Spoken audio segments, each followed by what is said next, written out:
믿는 우리가 다 아는 것처럼 성경은 믿음의 책입니다. 그래서 이 성경을 읽는 눈은 당연히 믿음의 눈이 되어야만 하는 것입니다.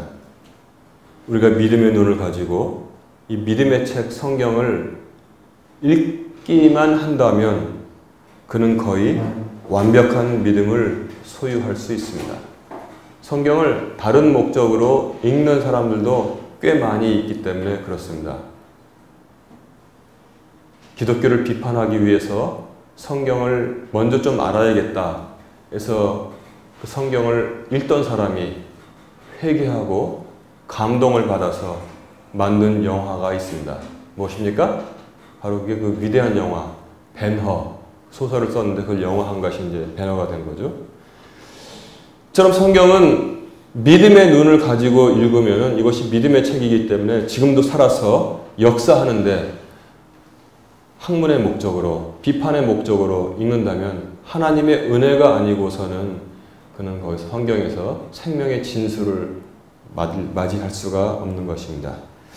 이처럼 우리는 이 성경은 믿음의 책이고 당연히 믿음의 눈으로, 믿음의 책이니까 믿음의 눈으로 읽어야 되잖아요. 문학소설을 과학자의 눈을 가지고 읽는 사람도 재미가 없을 것이고 과학책을 아주 낭만적인 시인의 마음을 가지고 읽는다고 해서 그가 과학을 잘 이해할 수 없는 것처럼 성경은 믿음의 책이기 때문에 믿음의 눈으로 성경을 읽기를 바랍니다. 그러면 완벽한 믿음을 우리가 소유할 수 있는 것입니다. 예수님은 또한 누구십니까? 말씀이 육신이 되어서 이 땅에 오신 분이 바로 예수 그리스도인 것입니다. 그래서 말씀이 육신을 입어서 오셨기 때문에 예수님께서는 믿음에 대해서 많은 말씀을 전했습니다.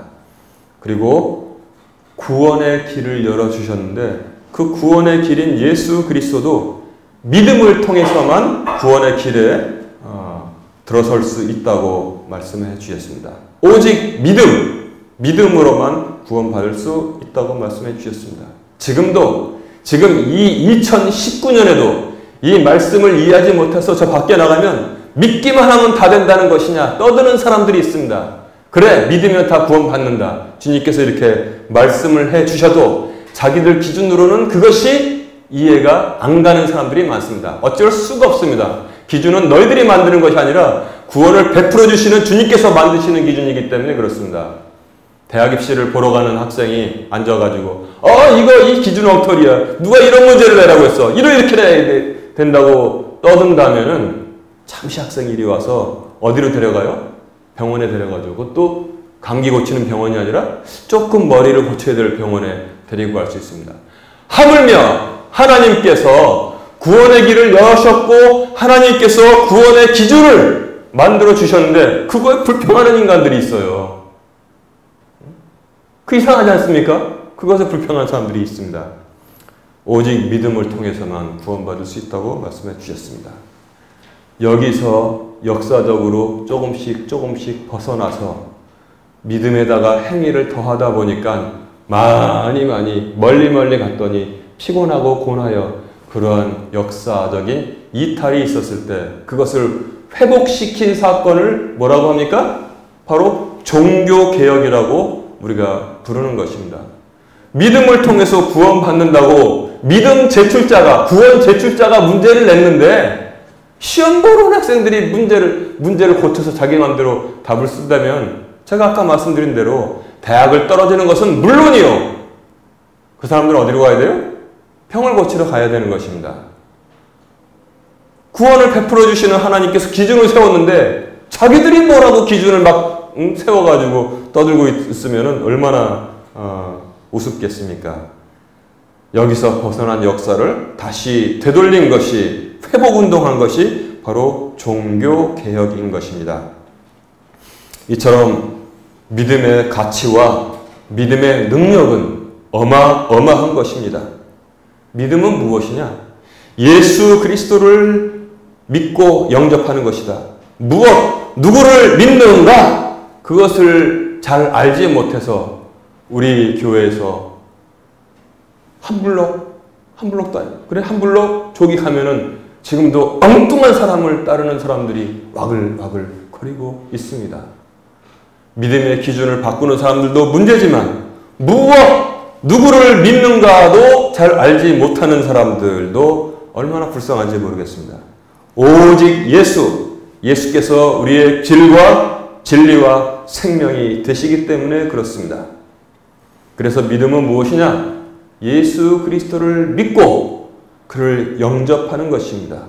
그러므로 말미암아 우리에게 가장 크고 놀랍고도 사람으로서는 도저히 이룰 수 없는 구원에 이르게 되는 것입니다. 행위는 무엇이에요? 율법입니다. 행위 위에서 믿음으로 대발견을 한 것이 무엇이냐면 바울이었고, 바울이 행위에서 율법에서 믿음으로 대발견을 한 거예요. 이것은 콜럼부스가 아메리카 대륙을 발견한 것보다도 더 큰 위대한 그런 순간이었던 것입니다. 그래서 바울도 자기 자신에 있어서 그리고 주변에게 종교 개혁을 했다고 봐도 무방하다고 생각합니다. 로마서 3장 19절 이하에 바울이 말하기를 그런즉 자랑할 때가 어디냐? 있을 수 없느니라. 행위로냐? 아니라 오직 믿음의 법으로만 우리가 구원받는 것을 바울이 우리에게 말씀해 주셨습니다. 행위에서 믿음으로 전환되는 것은 정말 대반전이 되는 것입니다. 대반전. 그래서 옛날에 보던 성경, 제가 보던 성경, 거기에는 구약 성경과 신약 성경 사이에 이렇게 종이 한 장이 옛날에는 있었어요. 지금은 많은 설명들이 있지만 한 장이 딱 있었는데 종이 한 장의 차이가 어마어마한 차이라는 사실을 우리가 알아야 되는 것입니다. 제가 항상 기도드리지만 지금도 이 종이 한 장을 뛰어넘지 못한 사람들이, 똑똑한 사람들이 저기에 몰려 살고 있습니다. 모든 상을 휩쓸고 금융계를 휩쓸고 어마어마한 세력을 가지고 있지만 그 종이 한 장을 넘지 못했어요. 그래서 그들은 아직도 예수 그리스도를 모르고 있는 것입니다. 믿음은 또 언제 사용하느냐? 믿음은 산을 옮길 때 사용할 수 있습니다. 여러분, 산을 옮길 일이 있습니까? 그때 쓸 수 있는 것이 바로 겨자씨만한 믿음인 것입니다. 겨자씨만한 믿음으로 능히 산을 옮길 수 있습니다. 마태복음 17장 20절 이하에 말씀하시기를 너희 믿음이 적은 연고니라. 우리는 왜 이렇게 못하느냐? 너희 믿음이 적은 연고니라. 진실로 너희에게 이르노니 너희가 만일 믿음이 한 겨자씨만큼만 있으면 이 산을 명하여 여기서 저기로 옮기라 하여도 옮길 것이요 또 너희가 못할 것이 없으리라. 아멘. 병을 낫기 위해서 기도하는 분들이 많이 있죠. 믿음으로 기도하십시오. 믿음으로. 하나님께서 치료하신다는 믿음을 가지고 기도하시기 바랍니다. 성경 말씀도 믿음의 눈을 가지고 쳐다보고 읽고 기도도 믿음으로 하시기 바랍니다. 믿음으로.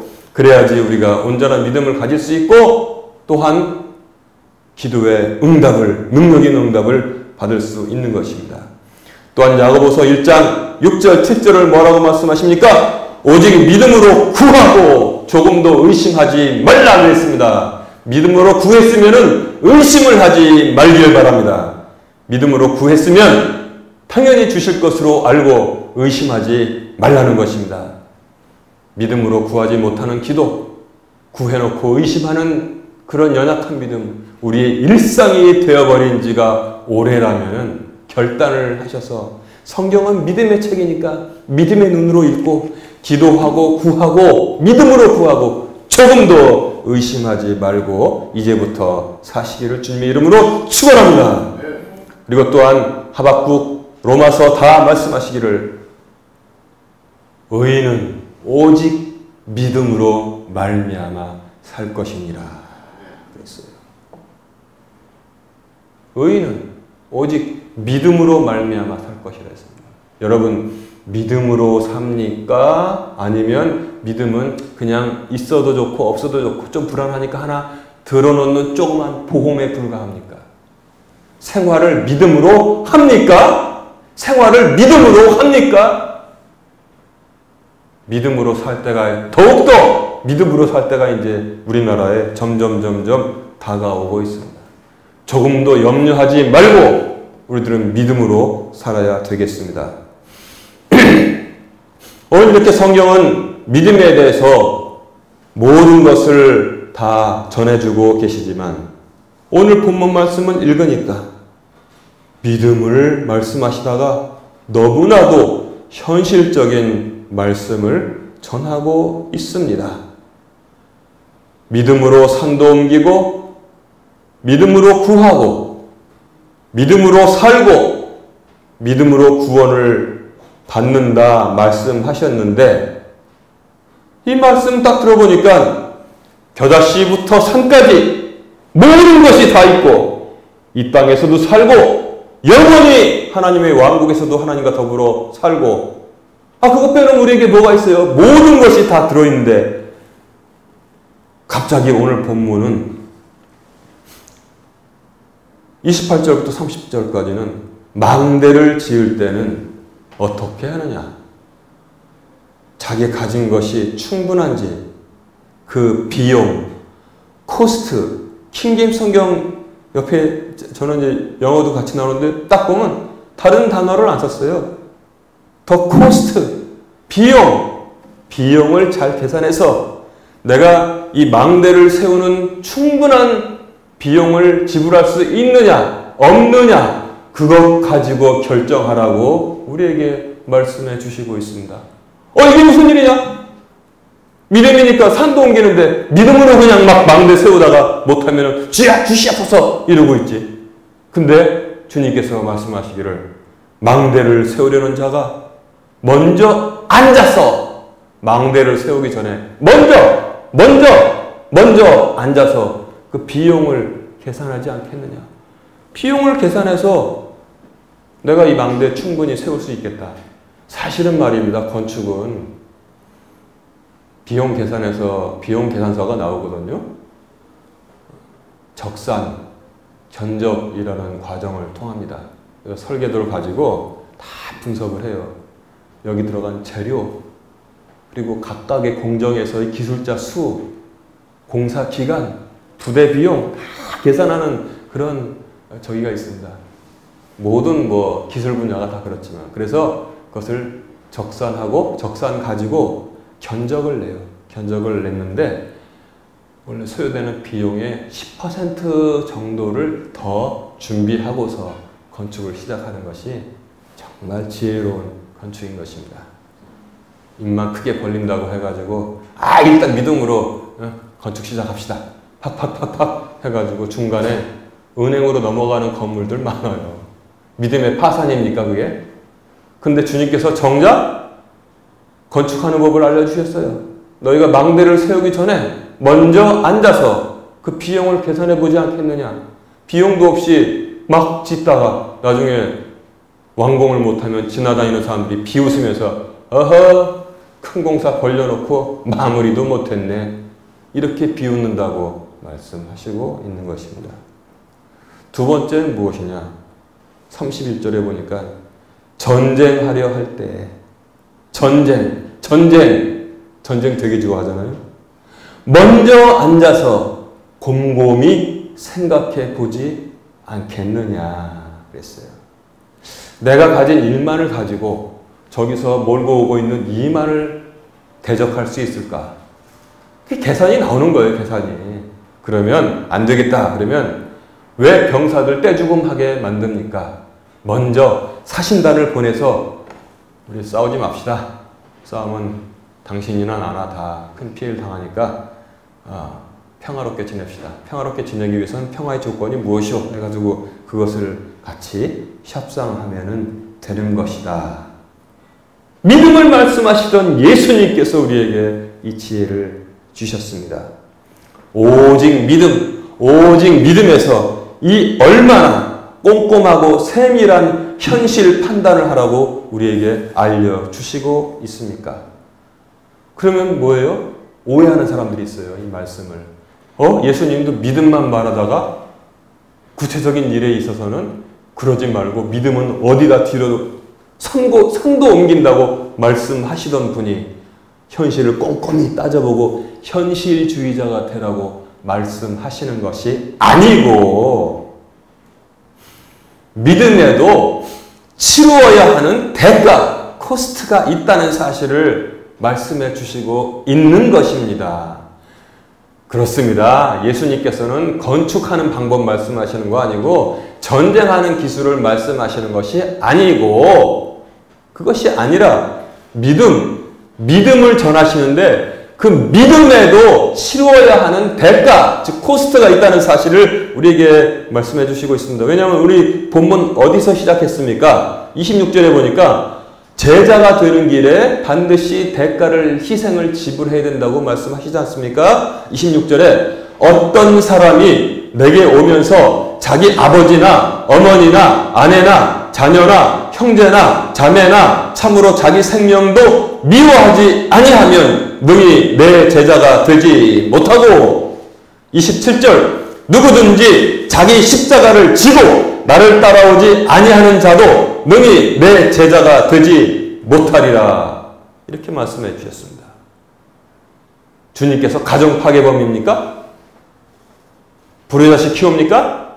아버지 미워하라고 가르칩니까? 어머니 미워하라고 가르칩니까? 바로 그게 마귀들이 지금 성경을 오해시키고 있는 그러한 일들인 것입니다. 미워한다는 말은 히브리 사람들이 쓰는 과장법 중에 한 방법이지 부모를 공경하라고 십계명에 써 있는데 아버지나 어머니 미워하라고 그렇게 주님께서 가르치십니까? 제자가 되기 위해서는 그 정도로 희생을 감내해야 된다고 지금 말씀하시는 것입니다. 주님이 십자가 지시고 가셨기 때문에 우리들도 제자가 되기 위해서는 각자 다 십자가를 지고 쫓으라고 했지 누가 덜렁덜렁 쫓으라고 말씀을 하셨습니까? 가족 파괴의 말씀이 아니라 대가, 더 이해하기 쉬운 말씀으로 감수, 우리가 흔히 지금 쓰는 말로 비용, 코스트 이런 것들 없는 믿음이 너무나 많다는 것입니다. 대가 치르지 않는 믿음들 너무 많아서 그게 문제예요. 기독교의 부흥이 대가 치르지 않는 믿음으로 말미암아 부흥되는 것이 아니고 소수일지라도 내가 반드시 믿음의 대가를 치르고 내 인생을 살겠다는 소수가 하나님 나라를 이끌어 당기는 것입니다. 대가 치르지 않는 것들 너무 많이 봤어요. 요즘 일본 문제 많이 나오는데 일본에서 오랫동안 선교사 하던 분하고 친하기 때문에 얼마 전에 한국으로 들어왔다고 또 연락이 왔어요. 옛날에 이야기를 해본 적이 있는데 일본에서 전도하기가 너무 힘들대요. 얼마나 우상들이 많은지 지금 뭐 인구수보다도 우상이 더 많을 수가 있답니다. 그래서 일본은 선교사의 무덤이다. 그런데 그 일본에 가가지고 수십 년을 목회를 했어요. 교회를 세웠습니다. 만나봤더니 얼마나 힘듭니까? 일본은 너무나 힘들다고. 그런데 일본인들은 일단 그렇게 안 믿다가 확 돌아서 한번 믿기 시작하면은 철저하게 믿는데요. 일본의 작은 교회가 왜 있냐? 10명이 되면 교회가 유지가 된대요. 10명이 되면. 그래서 일본에 조그만 교회들이 있는 거예요. 우리나라처럼 어마어마한 큰 교회는 없어요. 그래가지고 막 예산을 어디다 쓰다가 막 언론의 지탄을 받고 공격을 받고 얼마나 또 자기 어려워지면 교회 하나씩 터뜨리면 공격하기 쉽습니까? 근데 일본은 그렇게 큰 교회는 없을지라도 10명이 모이면 그 교회를 끝까지 유지를 한다고 그러더라고요. 그래서 그런 거 보면은 딱 그런 거를 좀 우리가 배웠으면 좋겠는데 우리가 그러지 못하는 현실 참 너무나 안타깝습니다. 대가, 비용 치르지 않는 믿음을 가진 사람들이 너무란 표현 아시죠, 여러분? 너무 많다는 거. 많다도 아니고 너무 많다. 그게 바로 우리들의 문제인 것입니다. 우리들의 문제. 믿음에도 대가가 필요하고 믿음에도 비용을 치러야 하는 것입니다. 가족을 뛰어넘고 십자가를 질 수 있는 사람이 능히 내 제자가 되리라, 이렇게 말씀하시는 것입니다. 망대를 세우는 것도 대가 치르라고 주님께서 말씀하시고, 전쟁을 하기에도 대가가 따른다, 이것을 비유로 말씀하셨지만 이처럼 믿음에도 대가가 따른다. 그런데 오늘 저는 망대 세우는 것과 전쟁을 치르는 것에도 성경이 전하는 말씀이 있는 것을 우리가 잘 알아야 된다, 이렇게 지금 전하고 있는 것입니다. 망대를 세우고 전쟁을 하는데 먼저, 제가 아까 먼저를 강조했잖아요. 먼저 앉아서 비용을 곰곰이 계산하고 가능성이 있는가 없는가를 따져야 되잖아요. 근데 나 그런 참 답답한 분들 많이 만났어요. 건축을 하는데 크게 줘야 되는데, 크게 본당을 크게, 목사님 본당을 크게 해서 여기서 막 노회도 하고 총회도 해야 된다. 이 촌로가 노회와 총회하고 무슨 관련이 있나? 노회하면은 집안에 경산합니까? 아니요. 총회 여기 몰려와서 하면은 뭐 떨어지는 거 있습니까? 관계 있습니까? 이 사람들을 갖다가 개화시키는 게 너무 피곤해. 아닙니다. 우리가 가진 거 한도 내에서, 우리가 가진 한도 내에서 만약에 본당이 꽉 차면 2부 예배 드리고, 그러면 되는 거죠. 3부 예배 드리고. 그게 제대로 된 믿음의 교육을 받지 못하고 선동당하고 휘둘려가지고 그런 잘못된 생각들을 가지는 거예요. 전혀 관계가 없이 사는 사람들이 노회 치르고 총회 치르면 뭐가 좋은데요? 물어보면 알지도 못해. 근데 크게, 그럼 헌금 좀 많이 하시겠어요? 그러면 내가 좀 비꼬잖아요? 그럼 헌금 좀 많이 하시오. 아, 제가 무슨 돈이 있습니까? 아, 이제 알았네요. 헌금은 딴 사람이 하고 교회는 크게 짓고, 그거죠? 아마 그거죠, 그거. 다른 게 뭐 있어요, 그거죠. 그래서 그 대가를 잘 계산해 보는 사람이 똑똑한 사람인 것입니다. 전쟁을 치르는 것이 오직 가진 것 없이 호연지기 하나 가지고 전쟁 치르겠다고 하는 사람들 있는데, 대단히 잘못된 것입니다. 전쟁이 몇몇 사람들의 가치관 실현 방법인 것입니까? 국민들이 다 나가서 싸우고 피를 흘리고 죽어야 되는데, 이게 아주 괘씸한 놈들이야. 보니까 히틀러와 다를 게 무엇이 있냔 말이에요. 자기 가치관을 위해서 선동해가지고 우 나가서 싸게 만들어가지고 온 나라를 완전히 그냥 잿더미로 만들면은 이게 다를 게 뭐가 있냐는 것입니다. 일본의 장군 중에서 야마모토 이소로쿠라는 장군이 제독이 있었습니다. 옛날에 제 훈육관이 이제 토요일마다 교양 강연을 하는데, 강좌를 하는데, 나는 말이야, 야마모토 이소로쿠 제독을 참 존경하거든. 19, 20살 때 제가 기분이 나빴어요. 아니, 아이젠하워도 있고, 패튼도 있고, 메가더도 있고, 롬멜도 있고 하다 못해 다 있는데 왜 하필 일본 장군을 존경한단 말이냐. 그랬더니 야마모토 이소로쿠 장군은, 제독은 참 대단한 사람이었습니다. 그는 일본 해군 군병학교를 졸업하고, 지금으로 치면 해군사관학교나 마찬가지죠. 하버드 대학에 유학을 가서 공부를 했습니다. 그리고 대사관 무관으로서 미국에 근무하면서 미국의 저력이 얼마나 큰지를 알게 되었습니다. 그래서 제독으로 근무하는데, 일본 육군 장관 도조 히데크가 미국에 대해서 전쟁을 일으키자고 막 전쟁을 막 몰아갔잖아요. 그때 야마모토 이소로쿠는 계속 반대했습니다.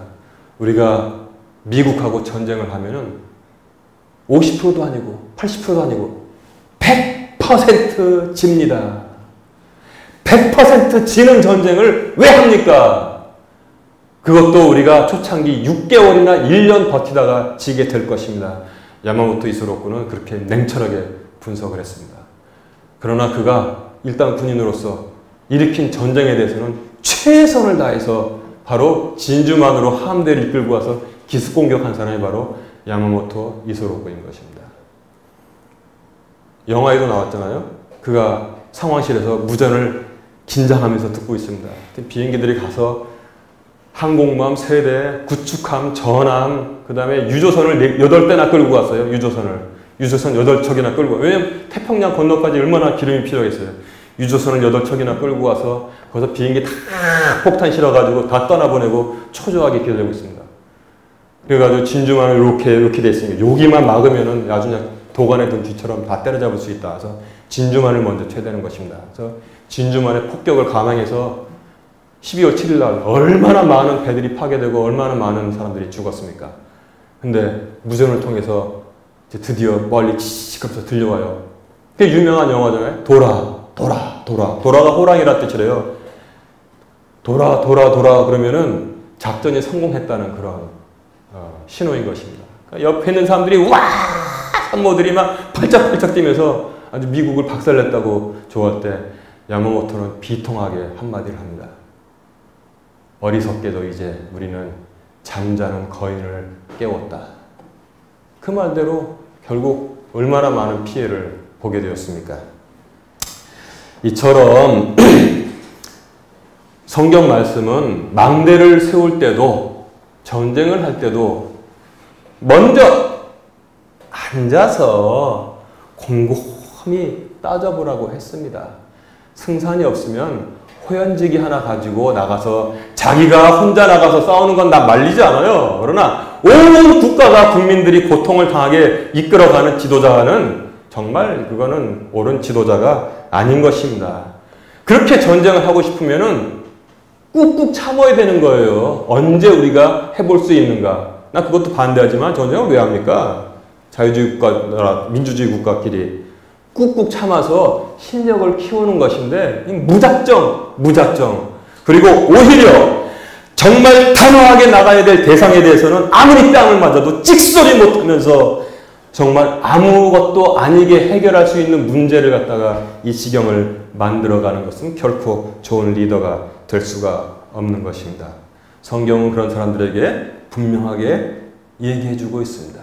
대가를 치르는 믿음. 거기에서 구체적으로 보면은 망대를 세울 때도 전쟁을 할 때도 먼저 앉아서 곰곰이 따져보라고 했습니다.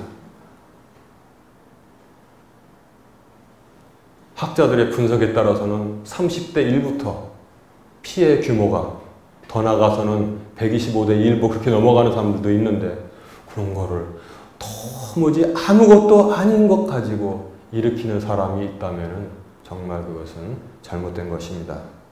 그리고 우리가 바르게 깨우쳐야 되는 이유를 제가 제자훈련을 계속하는 이유가 잘못된 교육, 잘못된 역사관을 통해서 속고 있기 때문에 그렇게 사람들 마음에다 불을 질러놓고 거짓말로 그렇게 몰고 나간다면 정말 그것은 리더가 해야 될 일이 아니라고 생각합니다. 그래서 우리가 기도를 해야 되는 이유가 바로 그런 데 있습니다. 교회만 깨어 있어서 기도를 쭉 우리나라의 크리스찬들이 얼마입니까? 1200만, 좋아. 많이 빼도 1000만이라고 합시다. 그 1000만이 깨어서 기도하면은 나라를 다시 이렇게 안전하게 평화롭게 다시 되돌릴 수 있다고 저는 믿습니다. 왜냐하면 세상의 모든 역사가 누구의 손 안에 있습니까? 하나님의 손 안에 있습니다. 그래서 우리가 소망이 있고 그래서 우리가 가능성이 있는 것입니다. 모든 역사는 하나님의 주관 하에 있습니다. 여러분들은 참새 한 마리보다 더 귀하다고 했습니다. 하나님께서 지키시고 우리가 기도할 때 다시 하나님께서 그 흐름도 하나님의 선하신 뜻으로 이끌어 주실 것입니다. 말씀을 정리합니다. 오직 믿음이 맞습니다. 그런데 그 믿음을 위해서 예수님은 십자가를 지셨고 우리도 각자의 비용, 코스트 우리도 각자의 십자가를 지어야 한다고 말씀하고 있습니다. 십자가, 즉 비용, 코스트가 없는 비용이 너무나 많습니다. 이 코스트 없는 믿음이 너무 많아요. 여러분 가게 들어가서 비용 치르지 않고 싹 훔쳐나오면 어떻게 돼요? 그거 도둑이라고 부르는 것입니다. 도둑질. 주님께서도 십자가, 우리도 십자가. 비용을 치르는 믿음 다시 한번 생각해보는 한 주가 되기를 주님의 이름으로 축원합니다.